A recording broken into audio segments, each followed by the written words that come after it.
Boa noite a todos e a todas. Hoje a gente vai apresentar o capítulo... A gente não, né? O professor Ana Laura. Apresentar o conceito do capítulo 4 do Conceito de Direito, Soberano e Súdito. Eu vou apresentar o professor e a Ana Laura quanto debatedora, apresentar os dois, aí eu passo a palavra para o professor Saulo e aí já passo a palavra para a Laura. Bom, vou apresentar o professor Saulo primeiro.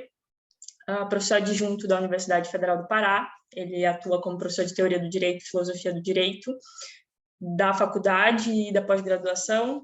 Atualmente é coordenador do PPGD da UFPA e do curso de especialização em Direitos Fundamentais. Possui título de doutor pelo Departamento de Filosofia Social e Filosofia do Direito da Universidade de Göttingen e mestre em Direito pela Universidade de Heidelberg e atualmente está como professor convidado do programa de pós-graduação em Direito da Universidade Federal de Minas Gerais. Ele coordena o projeto de pesquisa Dignidade Humana Sem Metafísica, é membro do Grupo de Trabalho de Filosofia Hermenêutica da ANPOF, membro da Associação Brasileira de Direito Constitucional e Filosofia Política e membro fundador da Associação Serra de Minas de Teoria do Direito e Teoria da Justiça. E vai dar a palestra de hoje. Como debatedora, a gente tem a professora Ana Laura Fadel, mestre em Direito, Políticas Públicas e Direitos Humanos pelo CESUPA, doutoranda em Teoria do Direito e Filosofia do Direito pela Universidade Federal do Pará, membro do grupo de pesquisa Filosofia Prática, Investigação em Política, Ética e Direito e do grupo Teorias Normativas do Direito, coordenado pelo professor Saulo, e é professora do curso de graduação em Direito do Centro Universitário do Pará. Eu vou passar a palavra para o professor Saulo agora. Professor, fique à vontade. Muito obrigado, Catarina, pela gentil apresentação. Também cumprimento a Ana Laura, que está participando hoje como debatedora aqui da aula, também o Heitor, e a Ana Luísa, que não está presente, mas justificou, né, a ausência dela hoje. Boa noite a todos e a todas, obrigado pela presença. Eu irei hoje expor o capítulo 4 do livro Conceito de Direito. Nós tivemos já, portanto, 3 aulas. A primeira aula que foi uma mesa redonda em torno do capítulo 1 e do projeto de Hart como um todo, né? Nós tivemos a apresentação do Ronaldo, da Andrea e do Felipe, que comentaram o capítulo 1. Tivemos o capítulo 2 apresentado pela professora Loiane e o capítulo 3 pela Clarissa na última aula. O capítulo 4, dentro da obra, ele encerra a reconstrução que Hart faz de Olsen e a crítica que Hart faz a Olsen. Então, o capítulo 4 ele é um marco, digamos, na obra um marco importante na obra do Hart, do conceito de direito, porque é após o capítulo 4 que Hart vai ser mais propositivo no texto. Então, após o capítulo 4, Hart vai iniciar a apresentação do modo como ele vê a teoria do direito, como a teoria do direito deve ser pensada de acordo com a sua concepção. Então, até o capítulo 4, que tem o título Soberano e o Súdito, ou em inglês, né, o soberano e o sujeito ao soberano, né, o súdito, nesse sentido, o capítulo 4 ele marca o fim dessa reconstrução e crítica do chamado, o que se tornou, né, modelo do comando, né, dentro da teoria do direito. Então, o modelo do comando é o modelo basicamente reconstruído por Hart a partir da obra de Olsen, e o capítulo 4 marca talvez o capítulo mais importante dessa crítica, porque é nele que Hart vai discutir o conceito de soberania. Então, o meu trabalho, eu fiz um slide aqui, vou tentar compartilhar, embora não sei se eu vou conseguir, mas estou antevendo aqui um probleminha, mas espera aí, deixa eu ver se eu consigo resolver rápido. Está dizendo aqui, Heitor, só me salva aqui, que eu tô autorizando o PowerPoint aqui, ele está dizendo que o Zoom não poderá gravar o conteúdo da tela que eu vou... deixa eu ver. Eu acho que eu vou ter que sair e voltar. Eu vou fazer isso, só um minuto. Vou sair e voltar porque eu quero passar esse slide, eu acho que aí eu consigo resolver a situação. Um minuto. Será que se eu lhe der o host não resolve? Já foi. Tudo bem. Vamos aguardar, só um minutinho, gente.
Pronto, desculpe. Então, vou começar a transmitir aqui agora vai o PowerPoint. Todos estão vendo? Perfeito. Então, o capítulo 4º do livro, Conceito de Direito, ele vai tratar, ele vai finalizar a reconstrução que Hart faz da teoria de Walsh e vai tratar, sobretudo, do conceito de soberania. E qual é a importância do conceito de soberania para a teoria do direito, se é que há alguma importância. Essa é a questão que Hart vai, no fundo, debater. E, por essa razão, eu intitulei a minha apresentação Conceito de Soberania na Teoria do Direito, comentário ao capítulo 4º de Conceito de Direito. Eu acredito que esse capítulo, ele, de maneira geral, ele trata da discussão de qual é a relevância e qual o papel que cumpre o conceito de soberania em uma teoria do direito. Relendo esse capítulo 4º para a aula de hoje, eu observei uma série de questões, né, relativas ao capítulo 4º, mas o que me alegra muito nesse capítulo, é um capítulo que eu gosto muito de discutir, é o fato desse capítulo 4º de Hart, ele apresenta as características que eu, pelo menos, observo, metodológicas na obra de Hart, que faz com que a obra de Hart seja considerada um clássico até hoje da teoria do direito. Então, no capítulo 4º do livro, você tem claramente as questões metodológicas que já foram tratadas ao longo dos 3 capítulos anteriores, mas você tem claramente a forma como Hart costuma argumentar no campo da teoria do direito e que fez Hart ficar famoso, né, e conhecido e tornar o conceito de direito um livro clássico. Nesse capítulo 4º, nós conseguimos ver uma característica metodológica que Hart utiliza durante a obra inteira, que é a ideia de que o direito é um fenômeno linguístico e que a teoria do direito ela objetiva esclarecer os pontos obscuros do fenômeno jurídico. Então, o capítulo 4º ele é um capítulo, portanto, que Hart inicia se questionando qual é a função da soberania dentro da teoria do direito. Essa função é obscura, né? Quando a gente pensa a teoria do direito segundo Hart. E Hart vai tentar reconstruir uma teoria do direito baseada no conceito de soberania para deixar, em primeiro lugar, claro que função é essa que é obscura, que é nebulosa dentro da teoria do direito. Uma segunda característica da teoria do direito de Hart é a sua famosa metodologia de análise conceitual, que nós vemos também claramente no capítulo 4º do livro. Ou seja, Hart se vale de uma série de instrumentos linguísticos, ou seja, de uma teoria da definição, e para tentar esclarecer fenômenos da prática social do direito. Então, a análise conceitual é, digamos, um instrumento, um método que Hart utiliza para analisar o fenômeno jurídico e para conseguir esclarecer essas obscuridades na linguagem conceitual do direito. E isso também é interessante ver no capítulo 4º. O capítulo 4º tem uma metodologia um método muito claro de Hart, né? Quem lê o capítulo observa que é aquela ideia de que Hart sempre vai comparar as definições que ele apresenta com certas intuições que ele tem sobre a realidade. Então, a boa parte dos argumentos de Hart ao longo do capítulo são argumentos que se valem de observações sobre o modo como as pessoas afirmam algo na realidade, na prática do direito, e contrastando esse modo como as pessoas falam, né, como as pessoas afirmam algo, com o modelo teórico que está sendo discutido dentro do livro.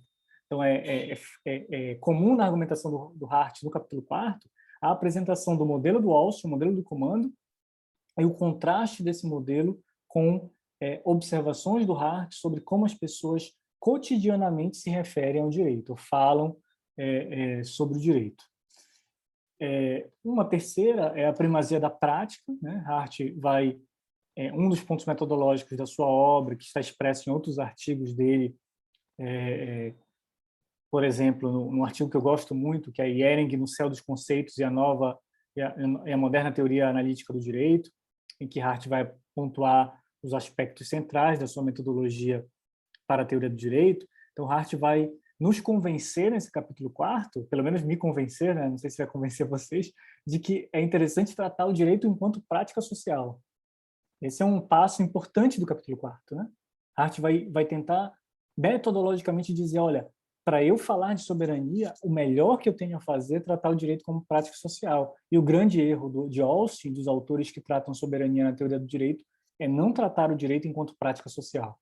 Então, Hart vai pensar o direito enquanto prática social e vai dar primazia para a prática. Ele pouco se importa, muitas vezes,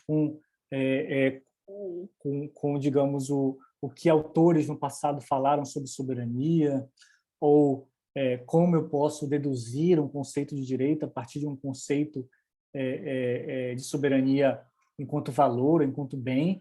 Hart está muito mais interessado em explicar como as pessoas se valem da linguagem jurídica para afirmar algo na sociedade, em sociedades contemporâneas. Então, essa primazia da prática é algo que a gente vê nesse capítulo, eu já vou explicar como, né? Mas Hart vai pensar a soberania enquanto um papel ou função que ocupa dentro da prática social do direito. Um quarto elemento aqui, quarta característica que nós observamos claramente no capítulo 4 é o chamado anti-essencialismo. Então, Hart vai também defender, ao longo da sua teoria, que a teoria do direito não deve se ocupar de uma pergunta sobre a essência do direito, que, na verdade, a teoria do direito deveria compreender o direito enquanto um fenômeno plural e que a essência do direito é uma pergunta que não precisa ser feita dentro da teoria do direito.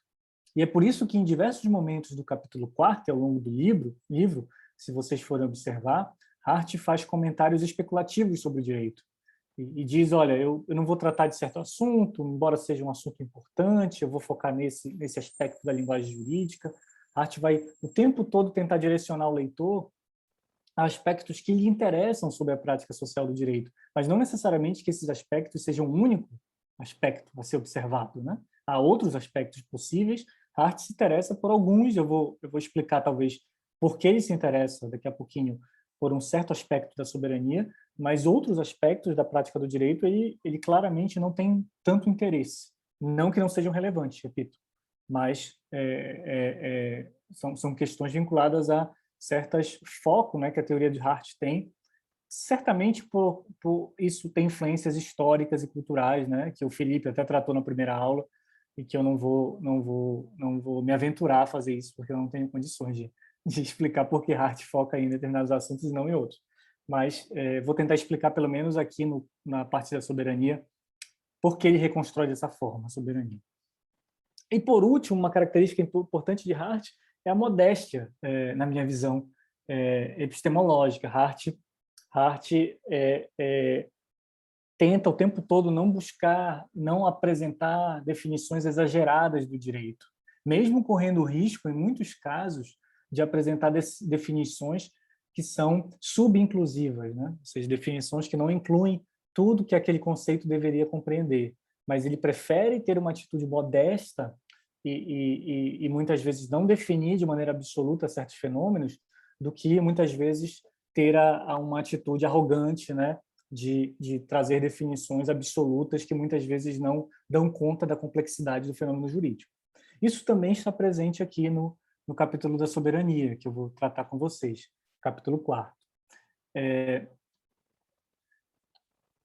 Eu vou fazer algo que o Hart não faz, que é tentar reconstruir um pouquinho o conceito de soberania, mas vocês vão entender por que eu vou fazer isso.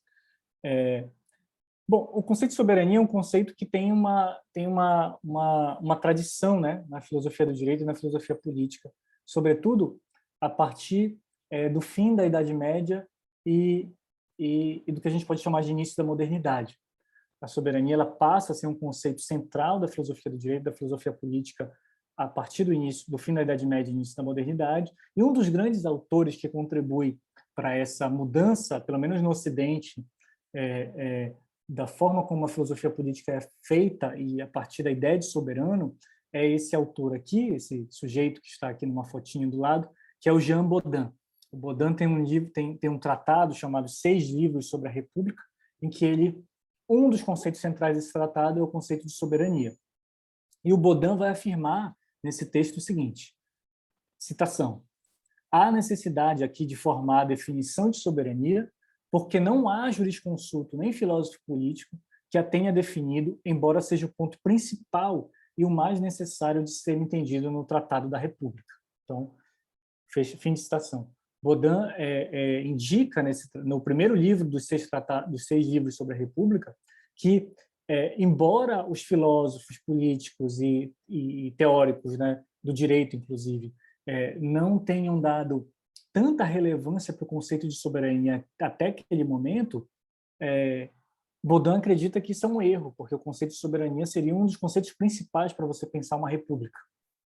E aí, Baudin vai definir uma república, né, que não é algo que me interessa tanto aqui, mas eu vou colocar a definição. República é um reto governo de vários lares e dos que é comum com o poder soberano.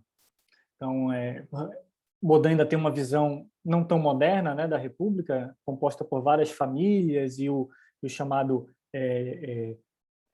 líder da família, geralmente é o pai, né, o chefe da família, que isso forma uma república com um soberano no topo, né, supremo dessa república. E eu não me interessa tanto discutir aqui essa visão da república do Baudin, mas me interessa a definição que ele traz de soberania. Então ele vai dizer, poder soberano. O que significa um poder soberano para Baudin? É o poder no Estado ilimitado, absoluto e temporal. Então ele vai dizer que o poder soberano é um poder ilimitado, absoluto e temporal. Ou seja, Baudin está querendo dizer que o soberano é o Estado, ou seja, o status, no qual alguém está em condições de ordenar todos, sem estar sujeito a outrem, sem estar sujeito a ninguém. Notem que essa é a definição que Hart traz logo na primeira página do capítulo 4. Né? Hart vai dizer que a soberania é o status de alguém que é obedecido por todos e não obedece a ninguém. Então, Baudin vai trazer quase, enfim, dentro de um outro contexto, de uma outra teoria, né? Mas uma definição muito próxima da que Hart traz no seu primeira página do capítulo 4, no início do capítulo. E essa forma de pensar a soberania de maneira absoluta, como Baudin pensa, é uma forma que tem uma forte influência, por exemplo, no Hobbes, que é um autor já citado por Hart aqui no capítulo, pelo menos rapidamente, em outros autores também contratualistas, né? Então, Baudin tem uma forte influência dentro da filosofia política porque ele vai apresentar, talvez pela primeira vez, aqui eu sei que isso é discutível, né? Sempre é discutível quem disse primeiro algo, né? Mas pelo menos existe uma tradição que pensa que Baudin teria sido um dos primeiros a definir soberania dessa forma. Então, o soberano é aquele que está em condições de ordenar todos sem estar sujeito a outro. Hart vai trabalhar justamente esse conceito aqui de soberania. Eu vou explicar melhor daqui a pouquinho como Hart vai trabalhar isso. Mas antes de falar do que nós devemos, de como Hart trabalha isso, é interessante também retirar alguns pontos do que eu não devo esperar de Hart no debate acerca da soberania, porque esses pontos estão implícitos no capítulo 4 e Hart coloca isso em diversos momentos do capítulo, né? O que ele não vai tratar. Então, o que Hart vai retirar do nosso foco aqui de o trabalho? Primeiro, Hart não vai tratar de uma teoria da legitimidade do domínio político. Diferente de Baudin, que estava extremamente interessado em compatibilizar a ideia de soberania com a ideia de república e verificar como esse paradoxo entre a existência de um soberano e a existência de uma república pode ser dissolvido, Hart me parece que não tem muito interesse, a gente pode discutir isso nas perguntas, se vocês quiserem, mas Hart me parece que não tem muito interesse numa teoria da legitimidade do domínio político. Ele não tem interesse em solucionar esse paradoxo da filosofia política entre soberania e república. Quem tem mais interesse nisso, por exemplo, é Dworkin, já na sua posterior a Hart, né? Mas Hart mesmo não vejo tanto essa intenção. Segundo, Hart não está interessado em discutir a genealogia do Estado moderno. Ele não está interessado em discutir se é necessário você ter uma pessoa que seja considerada soberana dentro da história da sociedade moderna para que você tenha um Estado moderno. Essa é uma discussão interessante também no campo da história, né, e da filosofia política, mas Hart também tem pouco interesse nessa discussão sobre genealogia do Estado moderno. 3. Hart está pouco interessado também no papel da soberania no direito internacional, pelo menos nesse capítulo. Então, Hart, eu sei que o conceito de soberania dentro das relações internacionais entre Estados, tem um papel muito importante, sobretudo a partir do que a gente chama na área das relações internacionais do Tratado de Westfália, né? O Tratado de Paz de Westfália, que cria um modelo internacional de relações entre Estados soberanos. Hart tem consciência disso, mas me parece que ele tem pouquíssimo interesse nesse debate. Quarto, Hart também não está interessado, e aqui muitos podem ficar frustrados, né? Não está interessado na discussão sobre supremacia. Hart diferencia no finalzinho do capítulo, se vocês observarem, entre o debate entre soberania e supremacia. Na teoria do direito, na filosofia do direito, é muito comum o debate da soberania se tornar um debate sobre supremacia, ou seja, quem tem a última palavra dentro de uma república. Esse seria o debate sobre supremacia.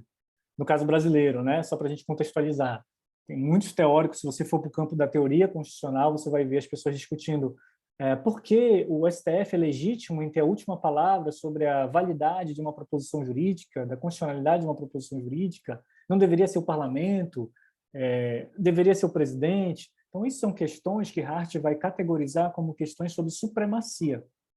E ele vai diferenciar uma questão sobre supremacia de uma questão sobre soberania. Ele acredita que são duas questões distintas, embora em muitos momentos possam ser confundidas. Então, notem aqui também essa tentativa do Hart sempre de esclarecer obscuridades dentro da teoria do direito.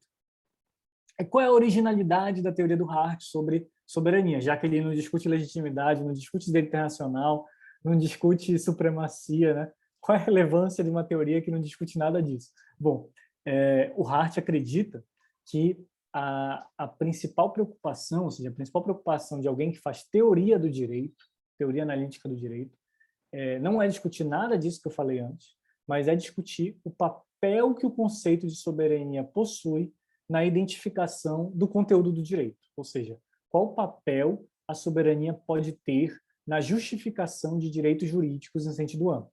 Então, quando eu afirmo, por exemplo, que eu tenho um direito à saúde, um direito a uma indenização, a soberania cumpre algum papel nessa justificação ou não? Ou é um conceito que, na verdade, é utilizado pelos teóricos do direito, mas que não tem nenhum papel prático? Então, notem, como eu disse no início, que Hart está muito interessado em compreender a prática do direito e, portanto, em compreender o papel que a soberania tem nessa determinação do conteúdo do direito, das proposições jurídicas válidas. Todas as vezes que eu falar de conteúdo do direito, eu estou falando basicamente de padrões de comportamento que nós consideramos jurídicos. Então, quando eu falo de identificação do conteúdo do direito, eu estou falando de justificação de direitos jurídicos, em sentido amplo, o que inclui poderes, inclui faculdades, inclui obrigações, pretensões, etc. O que, na teoria analítica do direito, nós chamamos normalmente de linguagem holfediana dos direitos.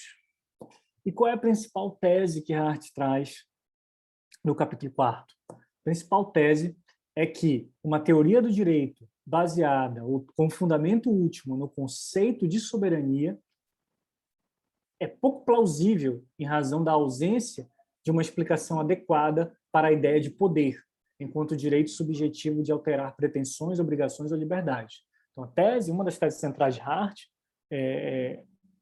para mim a tese central, é que o conceito de soberania ele não consegue explicar uma característica decisiva para você pensar o direito moderno. Qual é essa característica? A ideia de que o direito moderno, sociedades modernas, possuem certas regras sociais, que são regras que permitem que você altere obrigações, pretensões, liberdades dos sujeitos que vivem naquela sociedade. Então, existem regras que Hart, depois, no próximo capítulo, vocês vão ver, vai chamar de regras secundárias, que permitem alterações e também identificação, na verdade, dessas regras primárias, né? Dessas regras que fazem parte das nossas obrigações, pretensões, etc. E a tese principal de Hart, no capítulo 4º, é que o conceito de soberania não consegue explicar essa ideia de poder. Essa ideia de poder que sintetiza aqui, para mim, a ideia das regras secundárias, né? Das regras de alteração, em sentido amplo, identificação, alteração e adjudicação. Tudo bem até aqui? Então, essa é a tese que eu acredito que Hart vai defender, mas essa tese tem várias subteses, que é o que eu vou tentar abordar aqui com vocês para que ele chegue nessa tese final do capítulo 4º. Hart vai começar, portanto, o capítulo 4º, na primeira sessão, tentando reconstruir qual é o modelo da soberania, ou seja, como eu posso pensar uma teoria do direito que tenha a soberania como um conceito central. E todas as vezes que eu falar de teoria do direito, repito, eu estou falando de um modelo de identificação do conteúdo do direito. Bom, e aí Hart vai partir de um conceito, ainda na introdução do capítulo 4º, muito simples de soberania, muito próximo ao conceito que o Baudin utilizou lá no fim da Idade Média, início da modernidade, de soberania. Hart vai dizer, olha, soberania, ela é pensada por esses autores como Baudin, como Hobbes, como Walsin, ela é pensada como um fato. E o que significa pensar soberania como um fato? Significa duas proposições, basicamente. Primeiro, significa que o soberano é obedecido por todos, isso é um fato. O soberano é obedecido por todos. E significa que você tem outro fato, que o soberano não obedece a ninguém, ele não está sujeito a outra pessoa. Essas duas assertivas, o soberano é obedecido por todos e o soberano não obedece a ninguém, formam um conceito de soberania enquanto fato para Hart. Então, é importante aqui que Hart parte desse conceito bastante simples, né, aparentemente, do conceito de soberania. Soberania é um fato que tem a ver com a obediência restrita a alguém ou a um conjunto de pessoas e a não sujeição desse conjunto de pessoas, desse alguém, a outra pessoa ou a outro conjunto de pessoas. Isso é um soberano. Isso é a ideia de soberano absoluto que faz parte da discussão da filosofia moderna, da filosofia política moderna como um todo. E aí Hart traz o seu famoso exemplo Rex, né? O exemplo do Rex, que ficou famoso na literatura jurídica. Os autores depois de Hart se valem desse conceito o tempo todo, dessa figura, né, do Rex, que é aqui já é um outro método, né, que Hart sempre utiliza, né? A questão de pensar certas circunstâncias de modo hipotético para que você consiga esclarecer problemas do modelo teórico que você está abordando. Então, Hart vai dizer, olha, pensem, então, numa comunidade muito simples, em que existe um rei, o Rex, né, aqui, e essa comunidade ela é formada por um conjunto de pessoas que obedecem restritamente ao Rex. O que nós temos, então, nessa comunidade?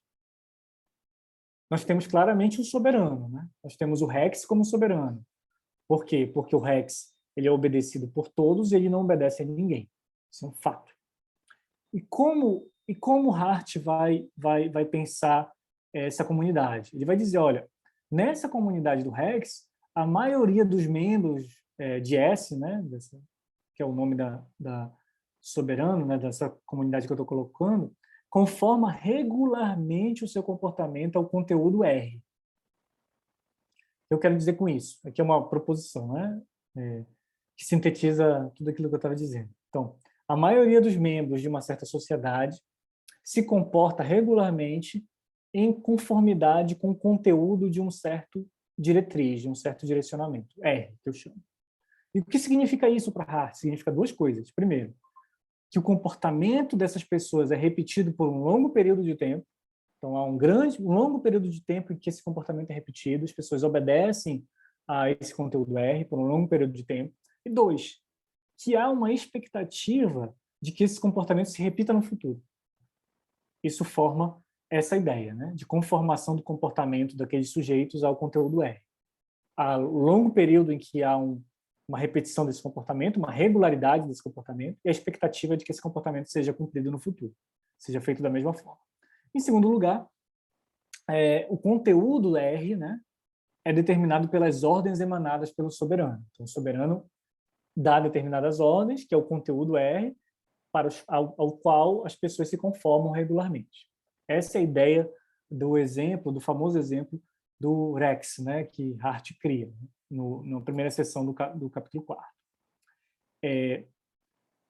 E aí, Hart vai dizer, olha, considerando esse exemplo do Rex, né, esse exemplo de uma comunidade primitiva que tem essas duas considerações sobre as características da sociedade, qual o papel da soberania aí, né? A gente já sabe que o Rex é um soberano, né? Nós sabemos que o Rex é um soberano porque a soberania é um fato. É um fato que pode ser observado do ponto de vista externo por qualquer um que observa aquela sociedade, observa que as pessoas se comportam regularmente de acordo com as ordens emanadas pelo Rex. Mas qual é a função da soberania aí? Qual é a função da soberania na prática do direito? Hart vai explicar. Primeiro, a função da soberania é explicar duas coisas, basicamente.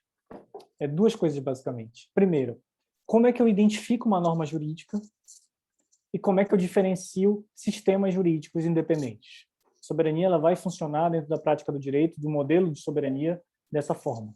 Então, eu preciso do conceito de soberania para identificar qual é a norma jurídica válida e para identificar quando eu tenho um sistema jurídico independente. Então, o que aqui como eu coloquei, o que faz com que determinadas instituições se tornem jurídicas tem a ver com a sua origem e função.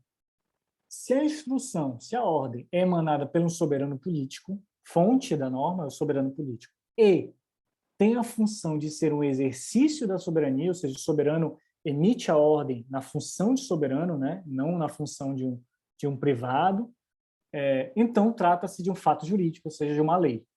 Então, para eu identificar uma lei, eu preciso identificar duas coisas. Primeiro, a origem, se é o soberano que emitiu aquela ordem, e dois, se o soberano emitiu aquela ordem na função de soberano. Se eu conseguir identificar esses dois pontos, eu tenho uma proposição jurídica válida, um direito jurídico válido.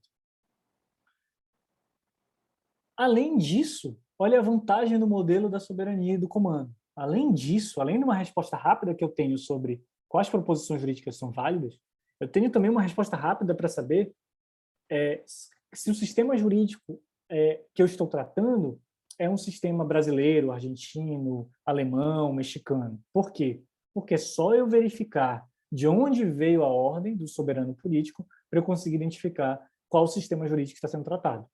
Então, eu consigo responder as duas questões aqui que eu coloquei. Primeiro, como identificar uma norma jurídica válida e como determinar a independência entre os sistemas jurídicos, a partir de um modelo centrado na soberania.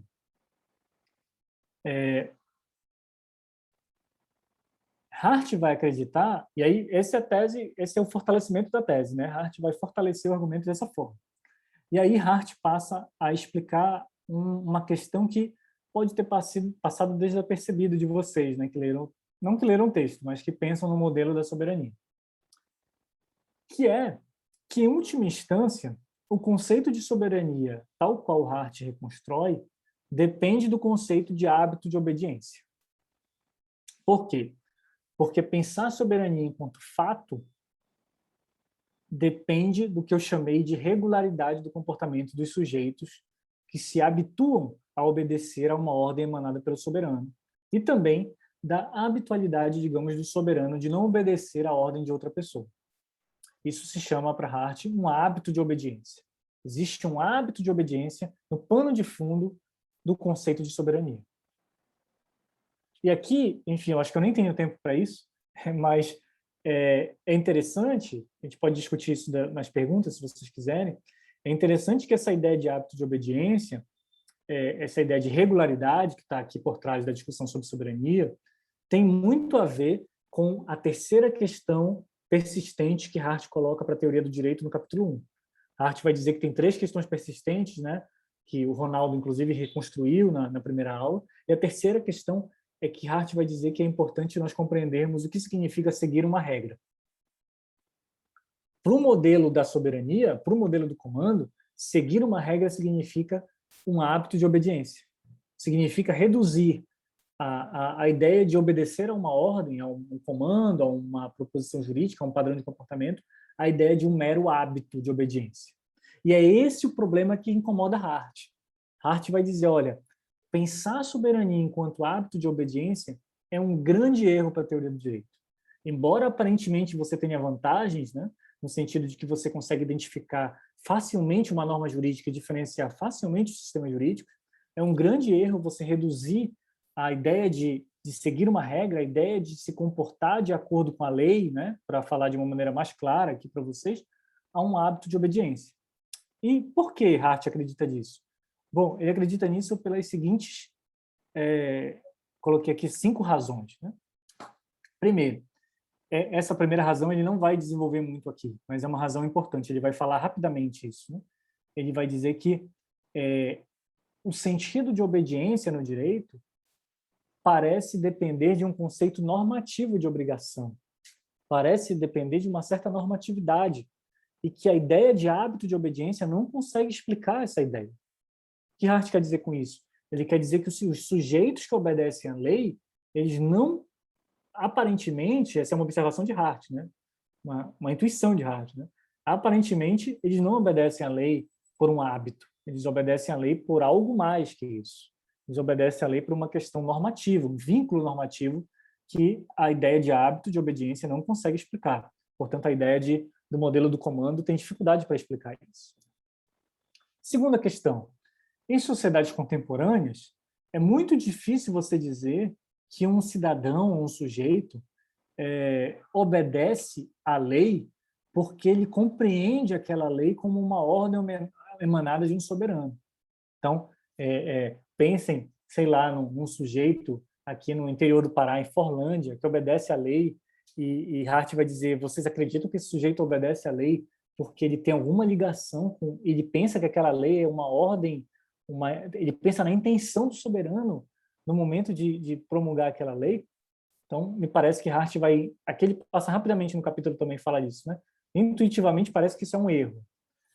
Mas vejam, não é por isso que Hart vai rejeitar o hábito de obediência. Ele fala rapidamente que isso parece implausível. Mas as principais razões que Hart traz para nós rejeitarmos a ideia de hábito de obediência como uma explicação para a ideia de seguir uma regra são 3.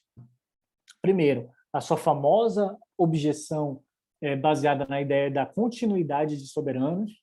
Então, Hart vai dizer, imaginem que vocês têm uma sucessão entre soberanos, né? O Rex I, que era o soberano, veio a falecer, né? E aí aparece o Rex II, que vai assumir o trono. Hart vai dizer que a ideia de hábito de obediência dificilmente consegue explicar por que as pessoas obedecem ao Rex II. Por que o Rex II pode suceder aquele trono? E mais ainda, como ficam as pessoas naquele momento da transição do Rex I para o Rex II? Né? Como as pessoas conseguem identificar qual é a proposição jurídica válida? Já que, quando o Rex II assume, não há um hábito de obediência, já que o hábito de obediência depende de uma certa temporalidade, depende de um certo tempo, decurso de tempo. Então, a primeira objeção forte de Hart é dizer, olha, a teoria do direito que se baseia na ideia de soberania e na ideia de comando, que eu não vou tratar aqui porque foi do capítulo 3º, ela tem um grave problema. Ela não explica a sucessão entre soberanos. E se ela não explica a sucessão entre soberanos, ela não é uma teoria que pode funcionar para explicar a nossa sociedade. Então, ela tem um grave problema aí. O hábito de obediência, repito, não explica a sucessão entre soberanos. Ele não explica porque o Rex II pode suceder o trono e não explica também porque as proposições jurídicas naquele momento de transição continuam sendo obedecidas, continuam sendo válidas. Segunda objeção forte de Hart é que as fontes do direito não podem ser reduzidas ao soberano político, porque o conceito de soberano ele é jurídico. Essa é uma objeção interessante. Está na seção 2 do texto. Hart vai dizer que é complicado você pensar na teoria do direito, no modelo de explicação das proposições jurídicas baseado na ideia de soberania, porque a ideia de soberania, ela própria, é um conceito jurídico que depende de regras jurídicas que permitem que você identifique quem é o soberano em última instância. Fazer isso com o direito ou com a teoria do direito é um reducionismo da teoria do direito, porque você reduz a teoria do direito a um conceito que é do próprio direito. Notem que essa crítica que ele faz ao Olson é a mesma crítica que pode ser estendida para Kelsen. Né? Então, aqui é uma crítica que pode ser estendida claramente para Kelsen, embora Kelsen não tenha um modelo de soberania, né? mas essa crítica aqui pode ser estendida claramente para a ideia de norma fundamental em Kelsen. E é por isso que a teoria analítica do direito, após Hart, inclusive, costuma considerar Kelsen como algo superado. Uma das razões é essa razão aqui. É porque eles acreditam que Kelsen reduz o fenômeno jurídico, ao reduzir o fenômeno jurídico a um conceito que é ele próprio jurídico. Dentre outras razões, né? Essa seria uma delas. Por fim, a última objeção forte que Hart traz à ideia de hábito de obediência é a ideia da persistência do direito, que está já na seção 2 do capítulo 4. Hart vai dizer que essa ideia de persistência do direito é a outra face da ideia de continuidade de soberanos. Então, enquanto a crítica da continuidade de soberanos tem a ver com o futuro, né, tem a ver com a sucessão entre soberanos, a ideia da persistência do direito tem a ver com o passado, ou seja, como uma teoria baseada em hábitos de obediência, baseada em soberano, pode explicar que determinadas instruções normativas, determinadas normas emanadas por um soberano que já não existe, continue em vigor, mesmo que o novo soberano não tenha se pronunciado sobre aquilo, por exemplo. Então, como você mantém um hábito de obediência a um soberano que não existe, né? Não existe enquanto fato. Lembrem que aqui eu estou tratando da soberania enquanto fato, né? Ele não existe enquanto fato, ele não existe enquanto hábito de obediência. Então, essas são as 5 críticas, né? As 3 últimas são as principais críticas que Hart faz ao modelo da ideia de hábito de obediência como explicação para a ideia de seguir uma regra. E aí vem a parte brilhante aqui de Hart. Hart vai dizer, mas calma, vocês estão convencidos que o soberano é um problema, mas eu vou resolver o problema, então. Eu vou resolver essas críticas aqui para vocês. Como? Eu vou tornar a soberania uma regra social. Eu vou resolver as minhas próprias objeções, transformando o soberano em uma regra social. Transformando, portanto, a visão de vocês sobre o que é o direito. E para isso, na seção 1, eu acho, Hart vai explicar para vocês o que significa uma regra social e o que significa uma prática social. Esse conceito é um dos mais importantes do livro de Hart. É um conceito que vai ter influência em toda a construção teórica de Hart. Hart, portanto, vai explicar como você pode ver o direito enquanto uma regra social e qual o problema da soberania enquanto fato. Qual o problema central da soberania enquanto fato, em razão dessas objeções que ele colocou. Hart vai dizer que o problema central da soberania enquanto fato é que a soberania enquanto fato não compreende o direito enquanto uma regra social e, portanto, não compreende a normatividade do direito. Porque o direito, para ser compreendido adequadamente, precisa ser pensado enquanto regra social, enquanto prática social. E aí Hart traz, pela primeira vez no livro, eu fiquei até emocionado quando eu li, pela primeira vez no livro, o conceito de prática social. Conceito esse que tem 2 influências marcantes aqui, né? No meu lado esquerdo, aqui do lado esquerdo de vocês, um dos 3 porquinhos das ciências sociais, né? Max Weber, né? Durkheim, Marx, Max Weber. Então, Weber tem uma forte influência nessa forma como o Hart vai pensar as práticas sociais. E aí, se vocês quiserem dar uma olhada numa discussão que foca no Weber, o livro do Ronaldo Porto Macedo Júnior, do Xadrez e Cortesia, o Ronaldo explica como ele vê essa influência do Weber no Hart. E o outro aqui, esse sujeito com um olhar meio perdido, né? O Wittgenstein, né? Que também tem uma forte influência nessa forma como o Hart vê a prática social do direito. Vamos lá. Então, o que é uma prática social? O que é uma regra social, né, que está inserida dentro de uma prática social do direito para Hart?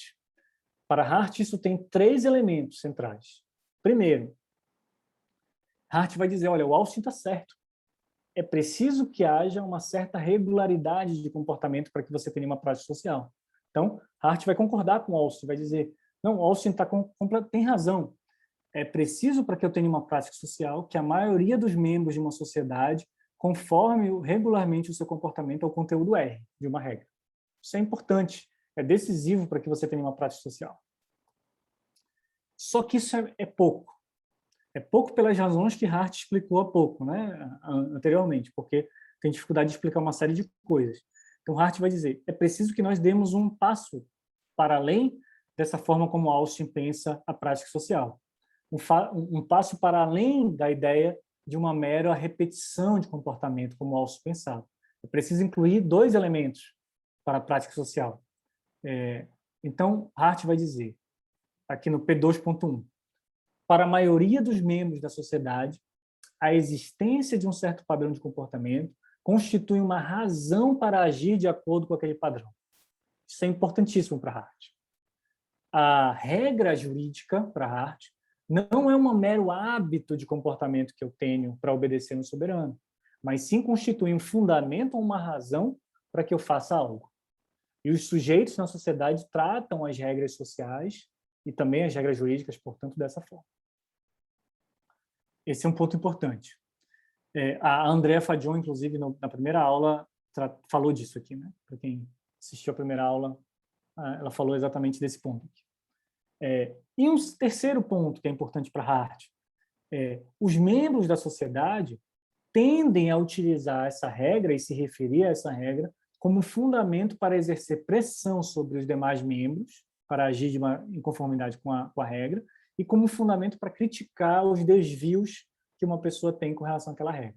Então, existe um elemento do criticismo aqui da prática social. Então, uma prática social para Hart vai ter 3 elementos. Primeiro, uma regularidade de comportamento. Segundo, a ideia de que os sujeitos se comportam de acordo com a regra porque eles acreditam que aquela regra é fundamento para a sua ação. E terceiro, a ideia de que os sujeitos utilizam aquela regra para exercer pressão social sobre outros indivíduos e também para criticar certos desvios de comportamento de outros indivíduos. E aqui nos próximos capítulos da novela, né, vocês vão ver o famoso exemplo do Hart da retirar o chapéu, né, quando é isso, né, quando entrar na igreja, né? Então, o famoso exemplo do Hart vai claramente ser integrado aqui essa ideia. O Hart só define aqui a prática social, mas ele não dá um grande exemplo como ele dá nos próximos capítulos. E aí, bom, Hart vai dizer para vocês, olha, então a soberania tem todos aqueles problemas que a gente já discutiu enquanto fato. Vamos transformar a soberania enquanto uma regra social. Vamos dizer que a soberania é uma regra social. Ela vai ter habitualidade, ela vai ser uma razão e ela vai ser um elemento de criticismo também. Então, eu posso transformar a soberania enquanto regra social, que significa dizer que S1, né, a transformação daquela, possui todos os poderes para legislar, isso é uma regra social. Então, uma certa pessoa, um certo conjunto de pessoas possui status de soberano, quando aquela pessoa possui todos os poderes da sociedade para legislar. E, ao mesmo tempo, o S, o soberano, não possui nenhuma inabilidade, ou seja, nenhum impedimento para legislar. Isso também é uma regra. Então, nós abandonamos a ideia do hábito de obediência. O soberano não é mais constituído por hábito de obediência, ele é constituído agora como uma regra social. Uma regra que diz que, basicamente, um certo sujeito, a gente pode pensar na Ana Laura, no Heitor, na Catarina, que eu estou vendo aqui, esse conjunto de 3 pessoas pode ser pensada como soberano. Por quê? Porque esse conjunto de 3 pessoas possui todas as regras, todos os poderes para legislar e não possui nenhum tipo de impedimento ou inabilidade. Isso é claramente uma modificação do modo como a soberania é pensada enquanto fato social. Quando Hart transforma a soberania numa regra social, como ele faz a partir da seção 3, e a 3 e a 4 já vão lidar com a soberania enquanto regra social, aí Hart vai apelar para uma outra método para criar suas objeções contra a soberania. E aí vem o checkmate do Hart, né? Então, Hart aparentemente está concordando, está dizendo... ele até fala nisso, né? Tem que fortalecer o argumento do meu opositor, né? Então, eu vou transformar a soberania numa regra social. Eu estou dando mais, fortalecendo, robustecendo o argumento de quem pensa o direito enquanto soberania. E aí vem o checkmate do Hart, né? Hart vai dizer, bom, embora essa regra social, que agora é a soberania enquanto regra social, consiga se desvencilhar das críticas e objeções que eu fiz à soberania enquanto fato, ela é completamente implausível para explicar a realidade contemporânea das sociedades contemporâneas. Por que ela é completamente implausível, né? Não vou entrar aqui em todos os detalhes da argumentação do Hart, mas basicamente por 2 razões. Primeiro, porque existe uma série de sociedades contemporâneas em que existem limitações no poder de legislar, limitações procedimentais. Mesmo a Inglaterra, que é citada por Hart, né, que não possui uma constituição, ela possui certas limitações procedimentais aos poderes de legislar, ou seja, os poderes de criar certos padrões jurídicos de comportamento. Então, quando eu transformo a regra social da soberania em uma regra social e comparo se essa explicação do direito é adequada para a realidade social, eu observo que a realidade social me coloca questões que aquele modelo não consegue explicar. E lembrem que a principal vantagem no modelo da soberania eram duas, né? Identificação da norma jurídica válida, identificação de sistemas jurídicos independentes. Se eu observo na realidade que certos sistemas jurídicos não apelam para a soberania para explicar quais são as normas jurídicas válidas, por quê? Porque aquele sistema possui limitações ao poder de legislar, limitações procedimentais, então isso significa, em última instância, que o conceito de soberania não é necessário. E, inclusive, ele é inadequado para explicar essa sociedade. Em segundo lugar, Hart observa, baseado até na Constituição dos Estados Unidos e de outras constituições, na África do Sul também, que o soberano, em algumas sociedades também contemporâneas, o Brasil seria um grande exemplo, possui também inabilidades procedimentais e substanciais para legislar. Então, além das inabilidades procedimentais, existem impedimentos substanciais para legislar. Então, o soberano também tem esse problema quando ele é transformado em regra social. E Hart vai, no finalzinho do texto, discutir esses elementos da regra social e das limitações procedimentais e substanciais que existem nas constituições contemporâneas ao poder do soberano. Então, ele vai dizer que esse modelo da soberania, embora possa ser defensável enquanto prática social e regra social, ele é inadequado para explicar essas sociedades e, portanto, ele não é necessário para explicar o direito. Hart aqui não vai avançar no argumento de por que seria vantajoso adotar um outro modelo, né? O modelo que ele vai propor nos próximos capítulos para a teoria do direito. Ele vai fazer isso ao longo do livro, no fim do livro, sobretudo. Mas ele vai aqui provar, pelo menos, basicamente, que o conceito de soberania não é necessário para determinar o conteúdo do direito e que ele não explica adequadamente sociedades contemporâneas. Então, a conclusão, basicamente, do artigo é que Hart demonstra claramente que o conceito de soberania, embora seja importante, um elemento importante das teorias modernas do direito, na filosofia política, na tradição da filosofia política, ele não é necessário, ele também não é adequado para explicar ou para cumprir o papel de fundamento último na determinação de proposições jurídicas válidas, mesmo quando considerado na forma de uma regra social. Essa é a conclusão do capítulo. Repito, Hart não vai discutir sobre legitimidade, que seria um tema interessante, né? Discutir soberania e legitimidade, e também pouco vai explicar sobre supremacia de determinados órgãos da República. Mas nós podemos, enfim, falar sobre isso nas perguntas. Aqui algumas referências que eu utilizei para tratar do assunto. Um texto que me influenciou muito é esse texto do Leftariades, do Pavlos Leftariades, que é um professor de Oxford. Me influenciou muito na construção da leitura do capítulo 4º, além do livro do Postman. E eu agradeço pela paciência de vocês. E estou à disposição para ouvir as perguntas e também ansioso para ouvir os comentários da Ana Laura. Obrigado. Muito obrigada, professor Saulo, pela excelente exposição. Eu vou passar a palavra direto para a professora Ana Laura agora. E aí, quem quiser ir mandando alguma pergunta no chat, eu e o Heitor, a gente está atento, e aí, no final, a gente passa as perguntas. Professora Ana Laura, fique à vontade. Obrigada. Obrigada, Catarina. Obrigada, professor, pela apresentação. Eu estava sentindo aqui a sua empolgação falando sobre esse capítulo. E foi me dada a difícil tarefa de não só comentar o Hart, né? Eu tentei fazer na linha do que os demais comentadores fizeram, de tentar pegar algum aspecto crítico do capítulo, talvez propor algo mais, enfim, mais reflexivo. E aí eu já vou começando me justificando, tá?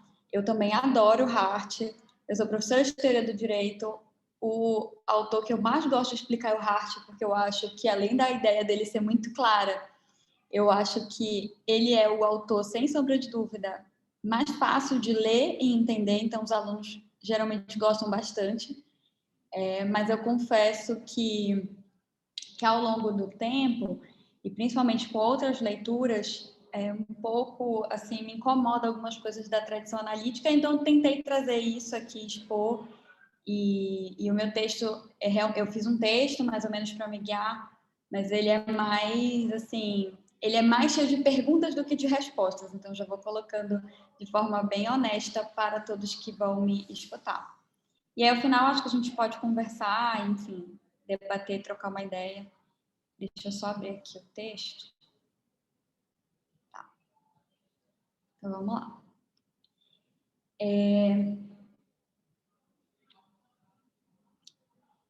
A filosofia analítica do direito, desde pelo menos a obra do Hart, tem recorrido a métodos da análise conceitual e do recurso a intuições para elucidar a natureza do direito como fenômeno geral, como apresentado aqui pelo professor Saulo, que ficou bem claro na exposição dele. Nesse capítulo, né, o Hart vai avançar a crítica ao modelo de Austin sobre o direito e vai apresentar uma apresentação crítica entre a diferença entre regras e hábitos, tentando justificar o porquê desta obediência habitual não ser o suficiente para explicar o complexo sistema legal das democracias contemporâneas, principalmente a partir da figura dos legisladores e de representantes. Tanto no sentido de explicar o porquê as pessoas cumprem com os comandos daqueles que criam as regras jurídicas, o que para Hart parece não ser a melhor descrição da atuação dos legisladores em democracias constitucionais. Então, segundo Hart, o modelo da obediência habitual falha ao não justificar como a sucessão entre Rex 1 e Rex 2 se daria, e por depender de um grau de pessoalidade entre súditos e soberanos, além de depender de uma visão de ameaça, comando, que nós já vimos e que já foi suficientemente discutida nos encontros anteriores, e de que o direito dependeria de uma espécie de submissão pela sanção. Para Hart, essa explicação coloca os sujeitos, autoridades e instituições em uma posição passiva frente ao que seria o direito. Na realidade, por mais que hábitos e regras fossem marcados por um grau de generalidade, ou seja, comportamentos que podem ser observados amplamente, ele desconsideraria esse ponto de vista interno, que seria o reconhecimento das obrigações e da internalização dessas práticas pelos agentes, que foi como o professor Saulo comentou aqui conosco, sobre o que seria entender o conceito de soberania também como uma prática social. Então, o ponto de vista interno seria capaz de explicar o motivo pelo qual os agentes estariam mais propensos a cumprir com aquilo que o direito prescreve, fazendo surgir, inclusive, um dever compartilhado entre os agentes, que possibilita a reivindicação de direito perante os demais. A fim de ilustrar essa ideia, Hart argumenta como o direito se assemelha, inclusive, a um jogo de xadrez, que depende da descrição das práticas dos agentes, que compartilham internamente um conjunto de símbolos e linguagens que possibilitam deveres, que podem ser reivindicados perante os demais. A isto, Hart deve a uma normatividade, razões para agir, das quais as regras possuem e que as distinguem de mero hábito. Nesse sentido, a meu ver, a teoria hartiana tem como vantagem uma superioridade, inclusive até a tradições anteriores, né, que geralmente a gente estuda em teoria do direito, pelo fato de trazer o sujeito para a sua análise, compreendendo o direito por meio de uma descrição de práticas sociais, com a influência direta da filosofia da linguagem de Wittgenstein, como o professor Saulo comentou conosco. Em comparação com as tradições anteriores, me parece que o Hart acerta ao entender o direito como algo que é fruto daquilo que é produzido pelos agentes em interação. Entretanto, como se trata de um filósofo que faz parte de uma tradição analítica, a forma como compreende essas práticas talvez não consiga dar conta da dimensão das questões que estão por trás dessas. Quando Hart comenta, por exemplo, neste capítulo sobre a autoridade legislativa e como se dá um processo de sucessão entre os legisladores das democracias liberais, ele traz como exemplo o fato de uma mulher que lia a sorte na Inglaterra, em 1944, ter sido incriminada pela prática de feitiçaria por uma lei que teria sido criada em 1734. E aí eu confesso a vocês que eu já tinha lido esse capítulo antes e que, enfim, eu explico, né, inclusive esse capítulo sempre, e eu nunca tinha percebido especificamente esse exemplo, que seria desta mulher que teria sido ali responsabilizada pelo crime, né, pela prática de feitiçaria por ler a sorte. E até eu coloquei aqui no meu texto, né, talvez eu estivesse sendo influenciada porque eu estou lendo, né, estou relendo o Caliban e a Bruxa, mas esse exemplo do Hart, especificamente para falar sobre sucessão legislativa, não me saía da cabeça. E eu compreendo a intenção do autor que tenha sido de indicar como critério de validade e de autoridade das regras que se protraem no tempo, independentemente daqueles que tenha criado, e traz um caso como esse para ilustrar o seu argumento. Ao mesmo tempo, eu fico pensando que esse tipo de conceito do direito que considera válida um tipo de sanção como essa. Então, sob o ponto de vista jurídico, sobre o propósito descritivo analítico do próprio Hart, a gente não tem como mencionar nenhum tipo de imprecisão ou distorção. Eu entendo também que foi uma escolha metodológica do autor, porque ele está se propondo a descrever o direito por meio dos juízos analíticos. Então, ele vai traçar uma linha, como o professor Saulo até comentou aqui com a gente, o que a teoria dele vai fazer e o que a teoria dele não vai fazer. E como os juízos analíticos são empreendimentos conceituais que não dependem de uma análise empírica, porque se dependesse, né, seriam categorizados como juízos sintéticos, então esta não seria objeto da própria filosofia que ele está tentando propor. Então a gente talvez não pudesse nem fazer essa cobrança dele. E se a pretensão, inclusive do Hart, né, for articular essa proposta universal e não descrever ali algum sistema em particular, eu entendo que o direito, da forma conceitual que ele está propondo, vai tentar deixar tudo aquilo que é contingencial, que não é necessário, de lado. E na tradição analítica, esse caractere necessário advém do fato do direito ser obrigatório, né? Que parte de determinados fatos sociais. Quando a gente vai pensar, portanto, dentro desse contexto, quando o próprio Hart, nesse capítulo, né, vai fazer essa diferença entre regras e hábitos, ele vai comentar como, no caso das regras, desviar-se delas não é apenas base para predizer que os tribunais punirão a gente, mas também a razão para puni-lo. Então, o desvio da regra torna a crítica e a punição não apenas prováveis, mas justificadas, como o professor Saulo comentou aqui com a gente. É como um elemento da justificação, né, do porquê da regra. E nós não punimos a gente apenas porque ele se desvia das regras, mas também porque se desviou delas. E aí, nesse sentido, eu me pergunto, e qual seria a justificativa para punir esta mulher nesse contexto?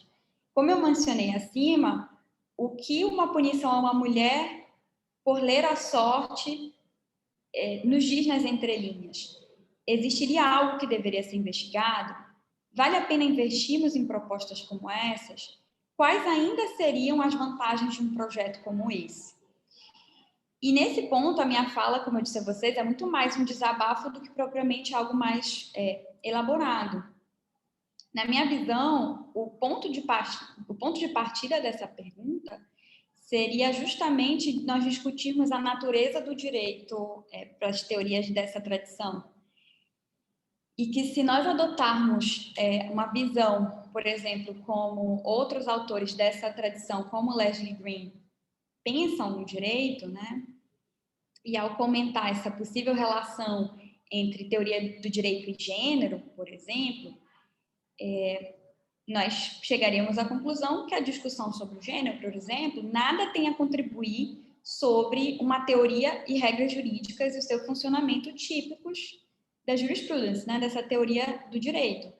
Mas que essa discussão sobre gênero, ela tem relação com discussões ali das teorias da justiça, que vão discutir, portanto, relações contingentes, de que não haveria, portanto, uma relação necessária, né?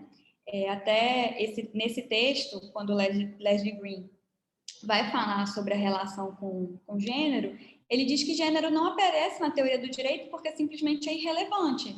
Porque quando você está falando sobre gênero, você está falando de um elemento que foge à perspectiva conceitual, né, que acaba recriando um certo contextualismo, e que não é essa a proposta que a teoria do direito analítica, pelo menos, vai tentar propor. E já trazendo também um texto que vai questionar um pouco sobre essa tradição da teoria analítica, o professor Postema, né, o Postema, ele acusa a análise contemporânea da teoria do direito como sendo antissocial, antifilosófica, ahistórica. E, além disso, ele reforça a necessidade de nós interligarmos a teoria ao tempo e a história como elementos centrais. E ali, quando o Postema vai falar sobre essa crítica, né, que ele faz da teoria do direito analítica, ele acaba dizendo que a teoria hartiana e a teoria analítica, ela acaba rejeitando uma proposta do Auschwitz, mas que acaba recaindo no mesmo objeto de análise. Porque quando você vai discutir dentro dessa tradição, o núcleo ali desse debate vai ser sobre esses conceitos práticos e de uso profissional, como conceito de direito, dever legal, posse, propriedade, responsabilidade, pessoa, legislação precedente. Então, tem toda uma linguagem ali conceitual que acaba remetendo a esta mesma tradição que estava tentando se opor. E que, embora o Hart e os seus sucessores da tradição anglo-americana rejeitaram a definição do direito de Auschwitz como comandos apoiados por ameaças, ele acredita que esses autores acabam reforçando essa mesma compreensão estreita da teoria do direito, né, da jurisprudência, que acaba analisando o que é o direito dentro desta mesma linguagem, dentro desse mesmo contexto, e que, para ele, por exemplo, para que você conseguisse, talvez, romper com esse paradigma, você tivesse que pensar e compreender o direito numa outra vertente, uma vertente, por exemplo, social, econômica, cultural, religiosa, política, histórica, e fazendo um compromisso, então, com essas práticas sociais, mas no sentido muito mais sociológico mesmo, né? Tentando compreender num projeto mais amplo. Então, dentro desse aspecto, né, o Postema, por exemplo, ele vai propor que talvez essa compreensão de direito deveria estar ligada a um aspecto mais histórico, né, num argumento que ele vai tentar trabalhar, que eu não vou trazer aqui, entre direito e tempo. E que o direito ele vai ser intrinsecamente temporal. E que, ao compreender, né, e ao entender o direito a partir deste aspecto temporal histórico, e não necessariamente a gente precisa seguir o Postema para isso, mas a gente pode tentar compreender como este exemplo que eu trouxe a vocês sobre a sucessão legislativa que o Hart traz, como é que a gente pode olhá-lo com outros olhos, né? Tentar redimensioná-lo. E que, apesar do Hart, e eu comento isso de novo, eu sei porque ele trouxe esse exemplo, porque ele está tentando ali ratificar esse argumento dele com relação a essa sucessão legislativa, essa lógica do direito, que ela é formal, que ela não é pessoal, né? Ela não tem essa relação de pessoalidade. Mas como é que a gente consegue, né, olhar com um caso como esse e a gente pensar que dentro deste conceito, dentro dessa natureza que o Hart está propondo, que isso seria considerado direito válido? E acaba que esse modelo, né, que até dentro, enfim, de uma tradição, talvez até dos seus jurídicos críticos, né, chame ali desse legalismo liberal, acaba se reforçando essa ideia de que você está falando de um sistema jurídico formado por regras impessoais, objetivas, lógicas, e quando, na verdade, talvez o nosso desafio seria pensar se o direito consegue fazer isso, né? Ou se seria ainda interessante a gente propor ou entender o direito dessa maneira. Será que teria como a gente pensar nesse direito dependente dessas questões políticas, tanto da sua formação quanto na sua aplicação, né? Talvez até esse ponto fique mais forte quando a gente vai falar até do método interpretativo lá do Hart, mais para o final do texto. Então, com a minha fala, que eu entendo ser mais um questionamento do que tentar encontrar respostas, eu gostaria de questionar, e eu acho que até o professor Saulo pode comentar conosco, qual seria essa vantagem, né, dessa versão da teoria do direito, principalmente localizada, já que esse é o nosso debate, né, falando sobre o conceito de soberania, e como é que estudar a tradição analítica consegue, talvez, discutir e debater sobre os nossos problemas hoje. E eu falo isso, inclusive, porque, como eu disse a vocês, né, eu desligando aqui falando mal do Hart e depois subindo para dar exatamente essa aula, eu me vejo, às vezes, diante de certas perguntas que os alunos me fazem e que eu não consigo responder com o referencial que a gente usa em teoria do direito. Então, pensar o que ainda é de vantagem, né? E eu reconheço e eu acredito, inclusive, que a teoria hartiana, como eu disse a vocês, tem vantagem sobre o ponto de vista metodológico, mas deixa eu até pegar aqui, mas até que ponto essa metodologia, né, descritiva analítica é capaz de responder certos problemas, né, ou talvez problemas mais contemporâneos. E aí, como eu disse a vocês, essa minha fala, ela era realmente mais provocativa. Eu acho, inclusive, que quando a gente começa a conversar sobre a possibilidade de fazer uma crítica a esses modelos do direito, a gente tem que ter o fundamento, né, sobre qual é esse modelo, qual é exatamente essa descrição que você está fazendo para tentar fazer a crítica. E é isso. Eu não sei se o professor quer falar, se alguém está comentando aqui.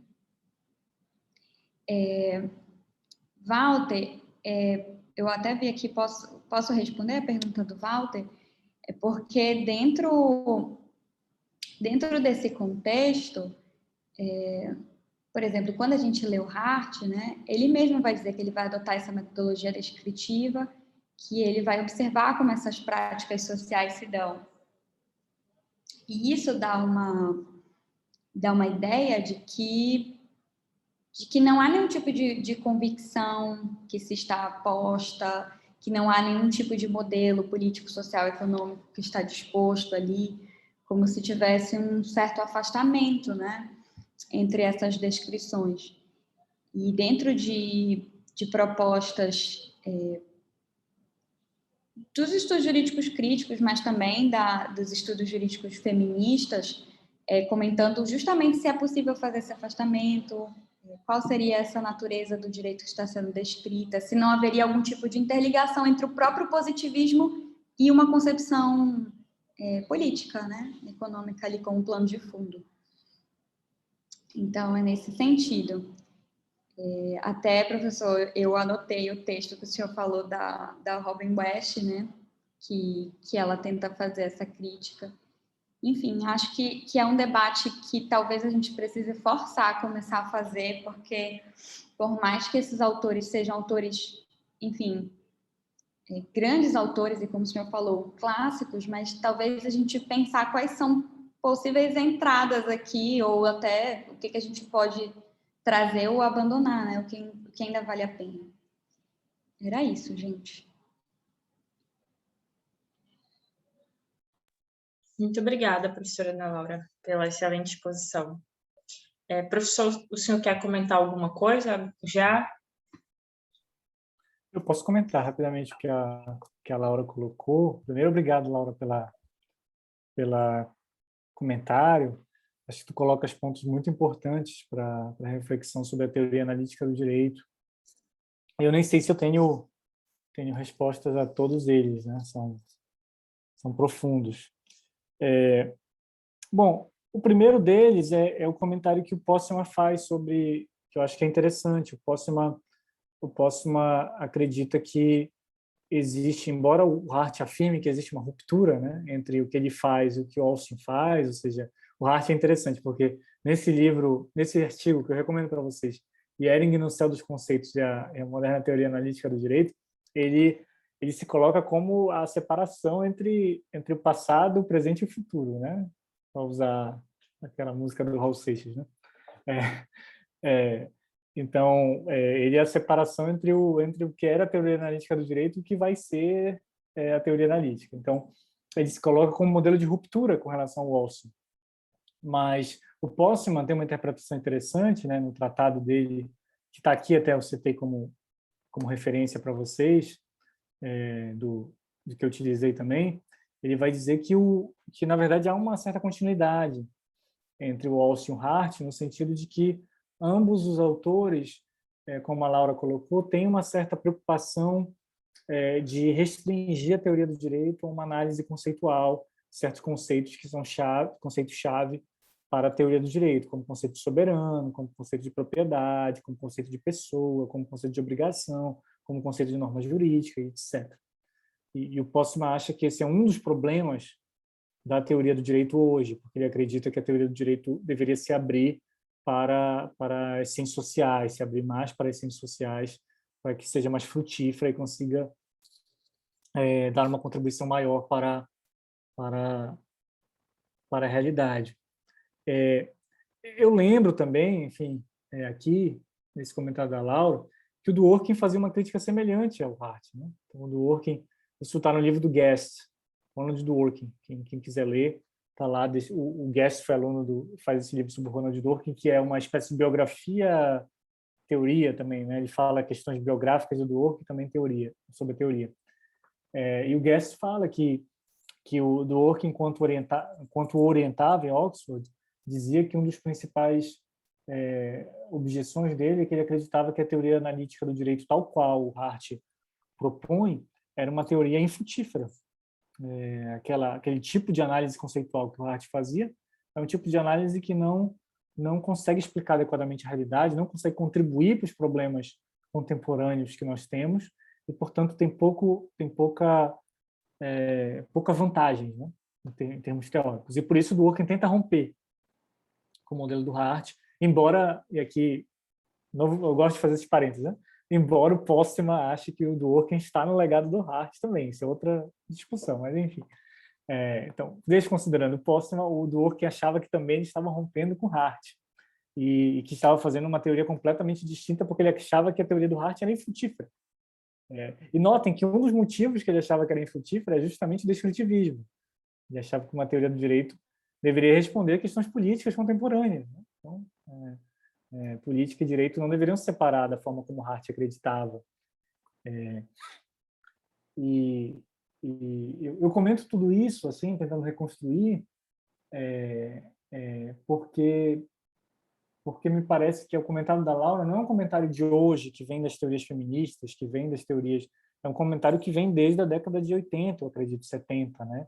De discutir quais são os limites da teoria do direito e até que ponto vale a pena ainda forçar esse empreendimento teórico tal qual Hart propôs. Enfim, essa é uma questão.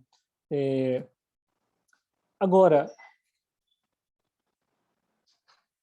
é também importante ter em mente que o Hart não está disposto a fazer certos tipos de teoria. Ele não tem uma teoria da sociedade, por exemplo, claramente. Ele também não tem ele tem com certa dificuldade uma filosofia política, né? Com certa dificuldade tem. Então, o que ele tem como eu coloquei na minha aula, eu tentei definir assim, né? Ele tem uma teoria do direito que é um modelo de justificação de direitos jurídicos, na minha visão. Então, ele apresenta um modelo. Essa teoria tem uma grande importância para as sociedades contemporâneas, porque isso é discussões de epistemologia, basicamente, né? Você precisa de certas discussões epistemológicas dentro de sociedade para conseguir identificar e justificar direitos jurídicos. E eu acho que uma das questões interessantes que se pode colocar é até que ponto o modelo epistemológico que o Hart propõe é um modelo ainda defensável hoje. Isso é uma questão que a Catarina, inclusive, tem bastante interesse. Então, isso é uma questão importante, eu acredito. Mas acho que o empreendimento do Hardt, enquanto empreendimento epistemológico, é um empreendimento relevante até hoje. Você não tem como pensar o direito e pensar uma teoria sem um modelo epistemológico. O Hardt tem um modelo. Tem autores que não têm modelo. E isso é um problema também. Então, se você pega uma teoria da sociedade, uma teoria da filosofia política, que não tem modelo epistemológico, isso também é um grande problema da teoria. Então, acho que isso é uma questão. A segunda, Laura, que aí é uma provocação para ti, eu devolvo a provocação, é tentar ler o Dworkin do modo como tu achas que ele deve também, que ele pode ser lido e até lido de uma forma até mais transgressora, né? Eu lembro aqui que o Dworkin leu Hardt como um filósofo moral, lá em Levando os Direitos a Sério. Inicia o texto dizendo, olha, o Hardt é um filósofo moral, por isso e por isso, por isso. E é porque ele lia a teoria do direito enquanto filosofia moral. E aí uma provocação para ti seria, bom, se tu achas que uma teoria do direito ele tem suas dificuldades, talvez fosse interessante ler também, tentar forçar o Hardt, para tentar ler o Hardt enquanto um teórico que diz mais do que essas questões epistemológicas. E há pessoas no Brasil fazendo isso, né? A Clarissa ontem, ontem não, semana passada, citou a Carla, esqueci o sobrenome dela, acho que é Bevilacqua, alguma coisa assim. Henriette, a Carla Henriette, esqueci o último nome, que tem uma dissertação sobre Hardt, em que ela pensa o Hardt enquanto filósofo moral, pensa a normatividade em Hardt. Eu acho que isso pode ser interessante também. Um pouco de até certo ponto, né, transgressão hermenêutica para compreender um autor. Isso é importante também. Como diz o meu amigo Davi Gomes, né,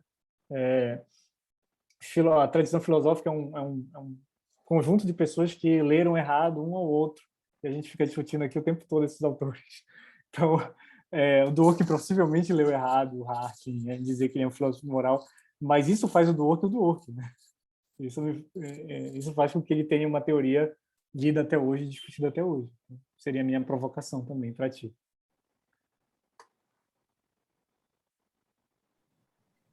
Posso, Catarina? Pode, claro. Eu só tenho uma pergunta para o professor Saulo aqui em cima da Melina, sobre a influência do Weber e do Wittgenstein sobre Hardt. Aí a professora Laura pode responder e o senhor voltar, mas aí vocês veem como ficou melhor, tá bem? Pode falar, Laura.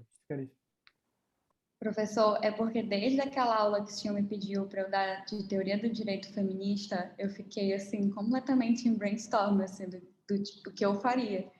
E eu lembro que eu decidi fazer, enfim, meio pela McKinnon, aí o senhor falou, o primeiro comentário que o senhor fez foi, mas a gente não tem que analisar qual é a natureza do direito que a gente está propondo, para que a gente possa, inclusive, criticar. E aí, quando eu vim fazer a provocação hoje, eu fiquei refletindo sobre isso, porque eu acho que, como o senhor disse, tem essa questão da gente tentar atualizar o autor, mas também a gente entender a proposta, né? E ver se a proposta é suficiente para responder também os problemas que nós queremos. E muitas vezes o que eu penso sobre a teoria analítica seja sobre... talvez seja até meio na linha que eu posto numa fala mesmo. É sobre os símbolos e as linguagens que ela trabalha estão dentro de uma categoria específica e que talvez isso seja insuficiente para a gente falar em outros problemas. Quando, por exemplo, a gente fala nesse conceito ordem, autoridade, sujeito. Então, quando a gente fala, por exemplo, nesse contexto, né, da linguagem sobre o que é o sujeito, é porque da maneira como a gente aprende, e talvez seja um problema até não só, né, da teoria do direito, mas do ensino jurídico como um todo, é porque a gente aprende como se não existisse uma historicidade dentro desse processo, sabe? Como se não existisse um contexto. E que às vezes eu me pergunto se é realmente pelo fato de, enfim, da teoria não conseguir responder esses problemas, ou porque a gente ainda continua partindo das nossas reflexões desse problema, a partir dessas teorias, sabe? Porque eu acho que talvez aqui, principalmente aqui no Brasil, a gente não se abra até algumas teorias mais, como o senhor falou, que desde a década de 70 e 80 isso já estava sendo questionado e que a gente não conversa sobre isso, por exemplo, em teoria do direito. Que não há essa abertura, a gente estuda dentro dessa tradição e é isso, aí parece que é sobre isso. Teoria do direito é Kelsen, Hart do Dworkin, e acabou. E eu acho que às vezes não mostra qual é o plano de fundo também que essas teorias estão, né, dando voz. Enfim, então, pode ser em um outro planeta, né, que a gente possa fazer isso, mas eu fico sempre me questionando sobre até essas escolhas que a gente faz quando a gente vai discutir teoria do direito. E é isso.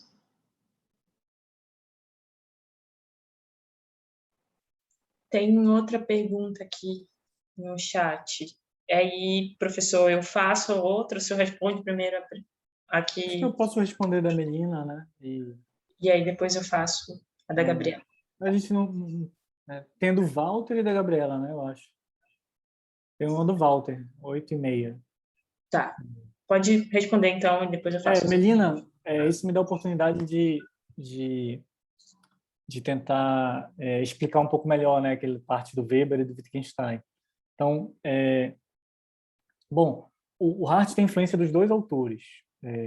Por quê? Porque quando o Hart concebe o direito enquanto prática social, e aqueles famosos exemplos do xadrez do Hart é um exemplo disso, né, que vocês vão ver nos próximos capítulos aqui da discussão, das aulas, o Hart vai defender, ele defende já no capítulo 4 isso, que para compreender um fenômeno jurídico, você precisa compreender esse fenômeno do ponto de vista interno. Isso significa que você precisa compreender uma certa intencionalidade dos sujeitos ou dos participantes da prática social.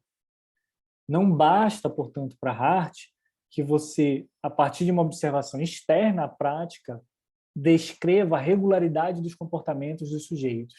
É preciso que você consiga, enquanto teórico, teórico interessado em compreender o direito, que você compreenda aquele fenômeno a partir da perspectiva interna dos agentes, daqueles que participam da prática. Esse é um passo metodológico dado por Max Weber dentro das ciências sociais, que se contrapõe ao modelo do Durkheim para a descrição de práticas sociais, de agir social. O Weber ele vai defender em diversas obras, mas tem uma obra que eu recomendo, que é um conjunto de artigos, eu acho que o título é Metodologia das Ciências Sociais, tá assim, né? Mas é uma coletânea, conjunto de artigos do Max Weber, Metodologia das Ciências Sociais. E nesse livro, que é uma coletânea, na verdade, existem vários artigos dele defendendo esse ponto, né? De que, para que você tenha uma ciência social que consiga compreender os fenômenos da nossa sociedade, é preciso que você acrescente a ideia de intencionalidade às práticas do agir social, e essa ideia de intencionalidade só pode ser adequadamente compreendida a partir da perspectiva de um participante daquela prática. E o exemplo que o Hart utiliza do xadrez é um exemplo do Weber, na verdade. O Weber traz o exemplo do xadrez no sentido de que, para que você compreenda o movimento de uma peça de xadrez, da dama, do rei, você precisa compreender a intencionalidade por trás daquele que movimenta a peça. E é por essa razão que, por exemplo, você não pode dizer que um gato está jogando xadrez. Seria absurdo, né? Mesmo que o gato movimente a peça adequadamente. Você não vai dizer que o gato joga xadrez. E por que você não pode dizer? Justamente porque você precisa do ponto de vista interno. Você precisa da intencionalidade por trás do jogo de xadrez. Um mero comportamento observado do ponto de vista externo não explica o jogo de xadrez. Essa é a influência de Weber, sobretudo em Hart. A influência de Wittgenstein são algumas influências, né? Eu devo dizer que, inclusive, Hart dá mais crédito ao Wittgenstein do que ao Weber. Quem trabalha mais a relação de Weber com Hart é o Ronaldo, que eu já citei aqui no livro dele de Xadrez e Cortesia. O próprio Hart cita muito mais o Wittgenstein quando vai citar os seus antecessores. Hart cita, sobretudo, Wittgenstein e cita também Bentham. São os dois autores que me parece que ele cita mais na sua obra como os seus antecessores, assim, em termos de modelo teórico. E qual a influência do Wittgenstein? Bom, primeiro, a terceira questão perplexa que ele coloca no capítulo 1 é a questão que o Wittgenstein trata no Investigações Filosóficas, o que significa seguir uma regra. Então, aí já é enfim, um plágio do Hart com relação ao Wittgenstein, então, plágio completo aí. Então, o Hart vai considerar essa questão central do direito e vai ser influenciado fortemente, portanto, pela visão do Hart, que vai começar a pensar sobre esse problema da linguagem, do jogo de linguagem constituído por certas regras e o que significa seguir essas regras. Hart vai agir da mesma forma, ele vai dizer, olha, o direito é um jogo de linguagem específico que tem certas regras e o que significa seguir a regra jurídica. Essa analogia é uma analogia que ele faz a partir de Wittgenstein. Segundo, Hart, diferente de Weber agora, como eu disse, Hart não tem uma teoria da sociedade, né? Então, diferente de Weber, Hart vai se concentrar em atos de fala, vai se concentrar em análise de atos de fala, como as pessoas falam sobre direitos jurídicos. Isso é completamente Wittgenstein, investigações filosóficas também. Wittgenstein faz exatamente isso, analisando o ato de fala das pessoas. Então, Hart vai partir de uma observação que pode ser banal para nós, mas ele vai desenvolver isso durante a obra. Né? O que significa dizer que eu tenho um direito? O que eu preciso assumir para dizer que alguém pode afirmar que tem um direito? Então, isso é típico de uma tradição de Wittgensteiniana. Só que Hart vai interpretar Wittgenstein de uma certa forma. Essa é uma outra questão. Existe uma certa interpretação que Hart faz de Wittgenstein baseado no Olsen, que não é o Olsen que a gente está discutindo aqui, mas um Olsen, professor de filosofia da linguagem em Oxford. E aí tem uma certa interpretação de Wittgenstein que Hart vai assumir. Enfim, mas eu acho que essa resposta já mais ou menos basta para Melina, para dirimir um pouco a tua dúvida. Então é por aí que eu vejo as semelhanças e daria para fazer mais aproximações, né? Daria para estudar mais isso. Tem gente que estuda muito mais isso, inclusive, né? De maneira mais profunda, da relação entre esses dois autores com Hart. O Walter, tu não queres perguntar no microfone? Porque eu acho que fizeste várias perguntas aqui. Na verdade, estás indignado com alguma coisa, né? Estás com algum incômodo. Tu não queres perguntar pelo microfone? Tá aí o Walter ainda? Ah, precisa ser autorizado. Deixa eu te autorizar aqui. Não precisa? Acho que precisa. Walter, pedi. Pronto, Walter, acho que... Agora deu certo. Tudo bom? Tudo bom, Saulo. Boa noite. Queria pedir desculpas, viu, pela minha pergunta. Acho que deve ter até uma regra aí que eu não respeitei, né? Eu não estou indignado, não. Porque eu tenho um jeito um pouco enérgico, assim, sabe, de falar, e eu acho que isso passou aqui até na minha escrita. Né? Professor, tem um famoso artigo do Raz, né? Que ele se pergunta se pode haver uma teoria do direito, né? E que, de certa forma, também se centra na possibilidade se o direito existe e vai para além da questão da autonomia do direito, né? E a gente viu claramente, nas considerações da professora Laura, a importância desse tipo de investigação. A princípio, quando eu comecei a fazer a pesquisa, eu achei estranho, né? Como que o direito não existe? E aqui a gente viu claramente, existem críticas e críticas ao Hart, né? Mas essa crítica posta por uma suposta teoria feminista, uma teoria feminista que precisamos alargar e estamos, de certa forma, comprometidos com valores específicos, para que essa teoria exista, para que exista propriamente uma plataforma política e uma nova epistemologia, a gente precisa responder essa pergunta, o que é o direito? Então, assim, sim, há necessidade de uma expansão dos interesses da teoria do direito. pode até haver uma necessidade de uma ampliação ou reformulação da epistemologia. Mas por que a teoria hartiana, ou a simples pergunta sobre a existência do direito, ela está ultrapassada, né? Se você diz, o Hart está limitado. Se eu quero fazer uma pesquisa cuja minha preocupação é saber o que é o direito, identificar o tipo, como se constitui, e uma epistemologia voltada para descrever o direito numa dada sociedade, eu não vejo como limitada. Então, a minha pergunta, ela passa um pouco por uma provocação. E só uma coisa a respeito que é um respeito mesmo pela professora Laura. Quando acontece esse tipo de coisa, né? Quando uma pergunta suscita assim, uma espécie de indignação, né? Não foi bem isso. Já estou querendo ler tudo aqui a respeito disso, todas as referências que o pessoal passou aqui, da Catarina, inclusive, eu vou ler. Então, esse tipo de aula que vale a pena, né, professor? Quando você termina a aula, você vai correndo estudar, né? Então, é com muito respeito que eu fiz essa consideração. Na verdade, é uma pergunta, mas também uma consideração. De que forma uma pergunta como essa, o que é o direito, ela se neutraliza, ou poderia ser neutralizada, diante das exigências políticas da sociedade atual? Eu acho que não é bem por aí.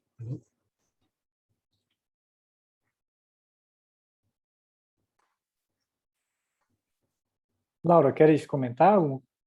Walter, primeiro, obrigado. Olha, indignado fica por minha conta, né? Eu que falei aqui que estava indignado, mas eu hoje mesmo eu falei para o Heitor e para a Catarina que eu não compreendo bem os jogos de linguagem de chat, assim, né?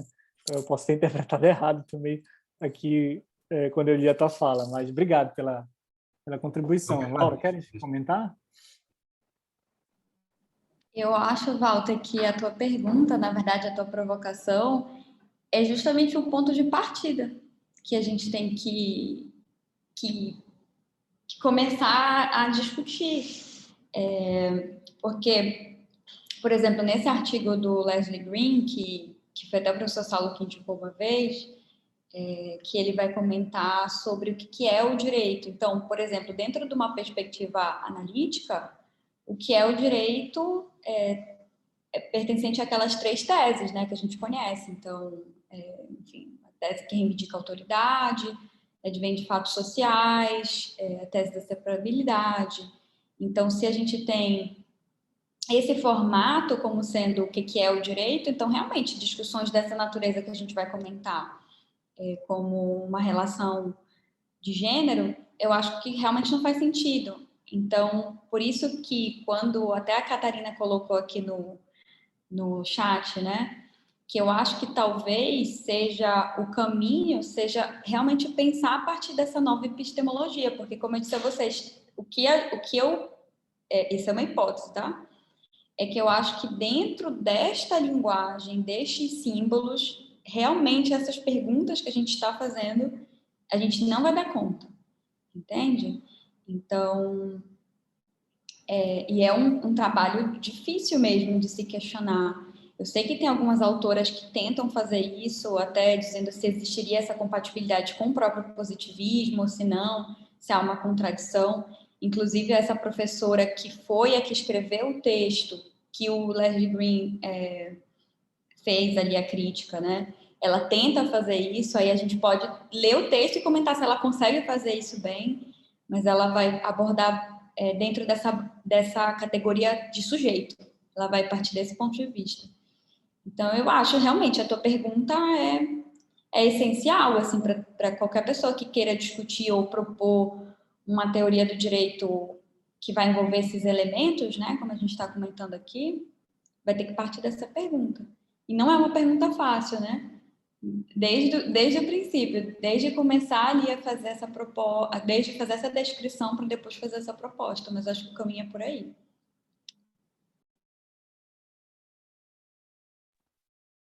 Eu, assim, se me permite, Laura, também entrar nessa diálogo de vocês, eu entendo que o questionamento, Walter, não é exatamente que a pergunta sobre o que é o direito não seria uma pergunta importante, embora, veja, para Hart, essa pergunta não necessariamente é importante, né? Porque Hart Hart está muito, como eu disse, está muito mais interessado em discutir atos de fala, né, como as pessoas usam o termo direito, né, e não uma pergunta muito abstrata sobre o que é o direito. Mas, enfim,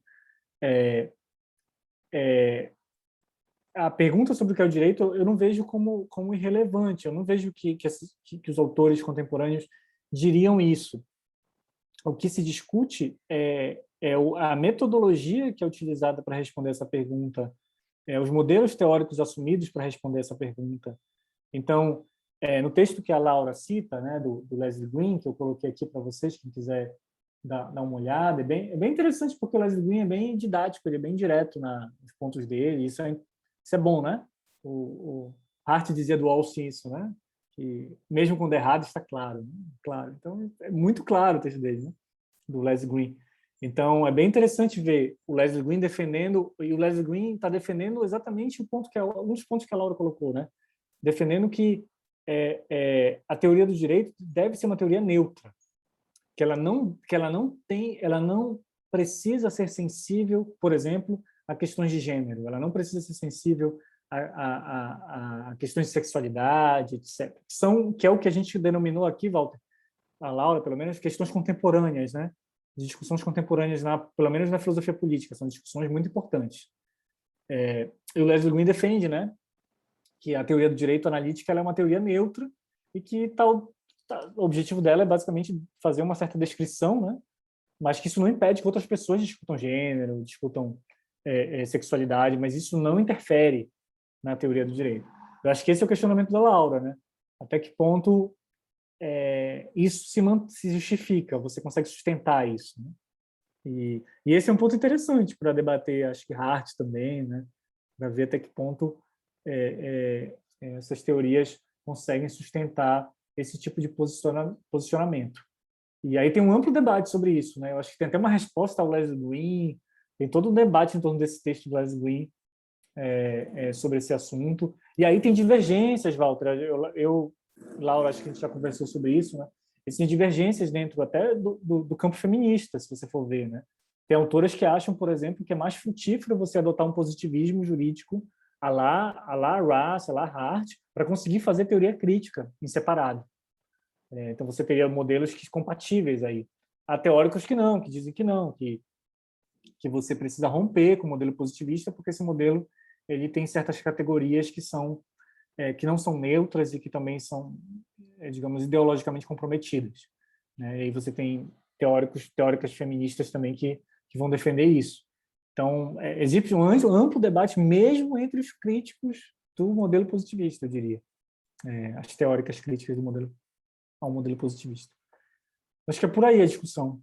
Acho que é um tema legal. Talvez a gente faça, né, Laura, um evento sobre isso, né, em breve. Fica aí, a gente vai anunciar se der certo. Um evento sobre esse tema, que eu acho que é bem interessante. Eu vou responder a Gabriela, né, Catarina, é isso? Acho que a pergunta em cima falta. Não, peraí. Eu tenho que achar essa pergunta. Quer que eu leia, professor? Por favor. Professor, considerando a função do conceito de prática social na teoria de Hart, é possível dizer que, de certa maneira, o pressuposto teórico de Hart é contingente, visto que uma prática social pode ser constituída de uma ou de outra forma em um lugar e tempo específico, porém Hart pecou por não ir além desse contextualismo, por exemplo? Bom, Gabriela, tu estás certa no sentido de que uma prática social ela vai ser diferente dependendo do contexto, né? Que ela se insere, né? Isso é verdade. Então, você vai ter práticas sociais religiosas, por exemplo, que vão divergir no Brasil.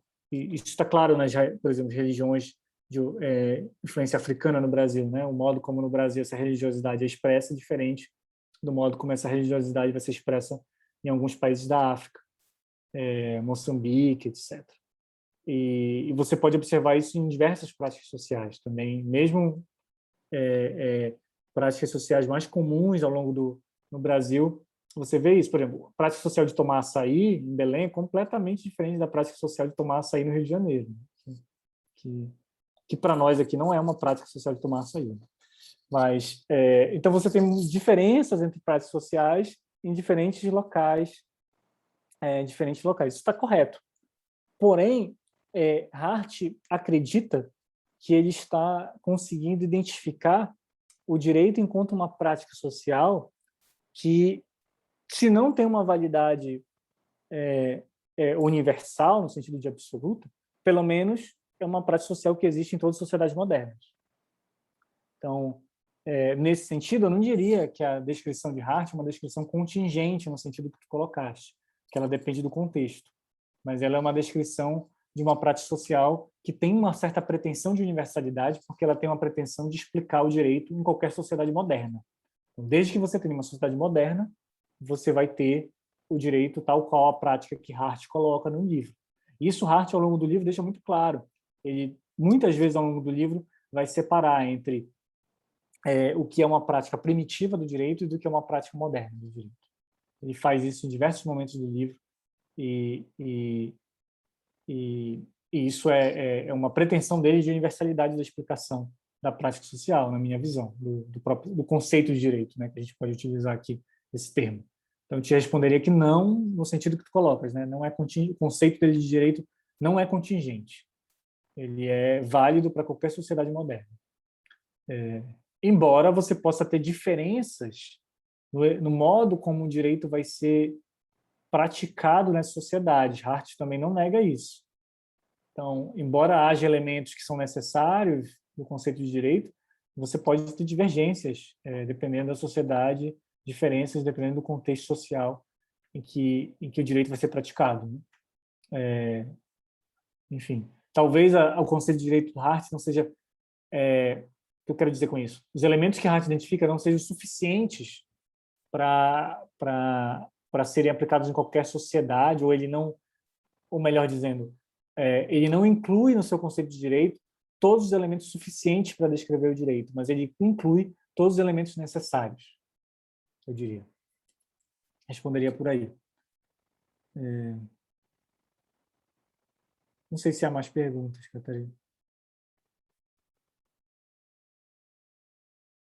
Professor, tem uma pergunta, um comentário do Andrei.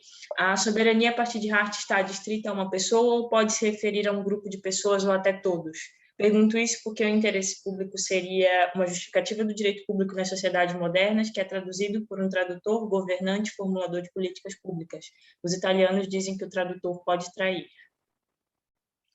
É interessante, Andrei. Tem um ponto que eu não tratei na minha aula. Tua pergunta me possibilita falar um pouquinho, rapidamente. É o conceito de soberania popular. Hart traz esse conceito no final do capítulo. Eu não tratei na minha aula, de propósito, porque eu não tinha tempo de tratar desse conceito. Mas Hart trata no finalzinho do capítulo, do conceito de soberania popular. E eu acho que tem a ver com essa tua pergunta, né? Então, você poderia ter um soberano que pode ser até pensado como todos, né? Tu coloca até todos, né? Ou seja, todo o povo é soberano, né? O povo inteiro, o conjunto dos sujeitos na sua totalidade pode ser considerado soberano. Essa ideia, muitas vezes, é associada à soberania popular. O Hart vai dizer que, primeiro, que existe um problema lógico nesse conceito, né? Porque se você partir do conceito de soberania que ele traz no início do texto, né? De que o soberano é aquele que é obedecido por todos e não obedece a ninguém, existe primeiro um problema aí, né? Como é que você vai dizer que todos obedecem a todos e todos não obedecem a todos, né? Aí você tem um problema lógico, né? Aí Hart vai dizer, mas esse problema, o Hart não era alguém que se preocupava muito com esses problemas lógicos, devo dizer para vocês. Ele resolvia isso, porque ele é um pragmático na essência, né? Pragmatismo aí na essência do Hart. Então Hart vai resolver esse problema, ele vai dizer, bom, dá para resolver isso.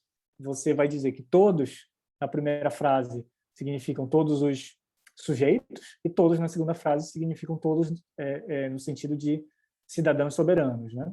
Você modifica digamos, o status de todos em cada uma dessas frases. E aí você consertaria o problema da soberania popular. Você diria que todos estão sujeitos todos obedecem a uma certa norma emanada por todos, mas a função de todos em cada uma dessas frases é diferente. Numa eles são sujeitos, no outro eles são legisladores, né? Então você solucionaria isso. Aí claramente, se a gente for discutir aqui, Rousseau, né? Veemente, né? Rousseau, veemente, né? Que fala algo semelhante no contrato social, e você pode pensar na contemporaneidade até em Carl Schmitt, que vai ter toda uma tese sobre soberania popular.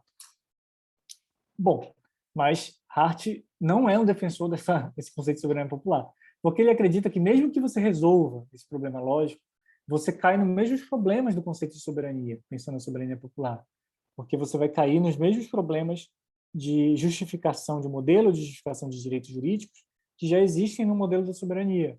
Então, para Hart não há muita diferença entre esses modelos. E é nesse ponto que o Hart vai diferenciar aquilo que eu coloquei no começo da aula, entre o que é soberania e o que é supremacia, né? Então, essas questões são diferenciadas aí, no finalzinho do texto, né? Ele vai dizer uma coisa é discussão sobre supremacia, outra coisa é discussão sobre soberania. Portanto, Hart não vai privilegiar essa ideia de uma soberania popular como um conceito importante para a teoria do direito. Pode ser importante na filosofia política, na teoria da legitimidade, ou até mesmo na discussão sobre design institucional, mas não para a teoria do direito. Hart acredita que esse é um problema, que a soberania popular vai ter o mesmo problema do modelo de soberania.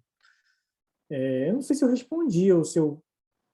eu acho que é mais ou menos isso aí que eu penso que o Hart responderia, Andrei, a essa questão da soberania ser todos, né?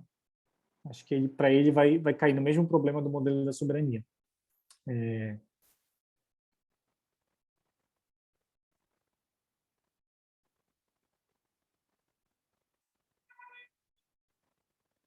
Essa era a última pergunta, professor.